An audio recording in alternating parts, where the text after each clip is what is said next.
రాజమండ్రిలో శ్రీరామ శోభాయాత్రను ఘనంగా నిర్వహించారు. పురవీధుల గుండా వేలాది మందితో భారీ బైక్ ర్యాలీని చేపట్టారు. యాత్ర ప్రారంభ సభలో శివస్వామి పాల్గొన్నారు. హిందువులు ఐక్యంగా ఉంటేనే అనుకున్నది సాధిస్తామని ఆయన అన్నారు. ధర్మాచరణతోనే ధన్యత పొందుతామని గ్రహించాలని చెప్పారు. ఇక ఈ కార్యక్రమానికి ఎమ్మెల్సీ సోము వీర్రాజు, ఎమ్మెల్యే ఆదిరెడ్డి వాసు, మాజీ ఎంపీ భరత్, అనుశ్రీ సత్యనారాయణ హాజరయ్యారు. ఈ యాత్ర శోభాయమానంగా సాగుతుంది. ఈ యాత్రే సర్వమతాలకు సర్వరక్షణ. హిందూ ధర్మం బాగుంటే సర్వమతాలు బాగుంటాయి. హిందువుల యొక్క సంస్కారం గొప్పగా ఉంటుంది.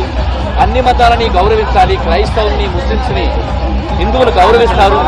నరేంద్ర మోడీ గారి యొక్క స్ఫూర్తి అదే, భారతీయ జనతా పార్టీ యొక్క స్ఫూర్తి అదే. దాదాపుగా మీరు ఎక్కడైతే ఈ భారీ ర్యాలీకి సంబంధించిన పోటీలు అవి చూస్తారు, ఇవన్నీ కూడా ప్రతి హిందూ గుండెల్లో కూడా ఆనంద డోలాయమానంగా ప్రకాశిస్తూ అతిరథ మహారథులు వచ్చారు, ఎమ్మెల్యే గారు వచ్చారు, అలాగే మా సోమరాజు గారు వచ్చారు, పెద్దలందరూ వచ్చారు. ఈ శోభాయాత్ర రాష్ట్రంలో జరిగింది. ఇప్పుడు ఇంకా వైభవంగా జరుగుతుంది, అద్భుతంగా జరుగుతుంది. ఇలాంటి శోభాయాత్రలు రానున్న కాలంలో వైభవంగా చేసుకుంటాం. ఒక్కటైతే గుర్తుపెట్టుకోవాలి, రఘురామకృష్ణరాజు గారి మీద ఏదైతే దాడి జరిగిందో ఆ దాడికి మాత్రం ప్రతిఫలం అనుభవిస్తారు. ఇదైతే హిందూగా మేమందరం కూడా హెచ్చరిక చేస్తున్నాం. జై శ్రీరామ్. ఈ రోజున శ్రీరామ ఉత్సవ సమితి ఆధ్వర్యంలో రాజమహేంద్రవనంలో అత్యంత భారీ బైక్ ర్యాలీని ఏర్పాటు చేయడం చాలా ఆనందదాయకం.